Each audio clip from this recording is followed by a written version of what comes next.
বাংলাদেশের অধিকাংশ মেয়ে আজকাল স্বামীকে বাদ দিয়ে পরপুরুষে আসক্ত হয়ে গিয়েছে, ঠিক কিনা বলেন?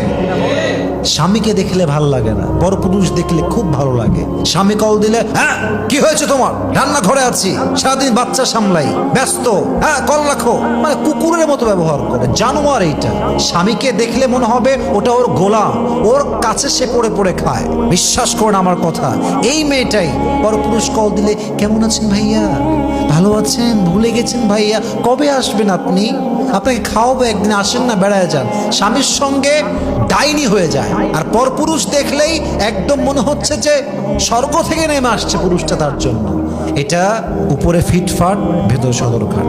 মাথায় রাখবেন, যেই নারী তার স্বামীর কাছে যত্নশীল নারী হতে পারে নাই, যেই নারী তার স্বামীর কাছে আদর্শবান নারী হতে পারে নাই, সে যতই তাহাজ্জুদ গুজার হোক, যতই পর্দাশীল হোক, তার এই পর্দা দিয়ে, তার রোজা দিয়ে, তার যাকাত দিয়ে, তার হজ দিয়ে কোনো কাজ হবে না যদি সে তার স্বামীর সঙ্গে খারাপ ব্যবহার করে পরপুরুষের সঙ্গে পরকীয়া জড়িয়ে যায়, ঠিক কিনা বলেন?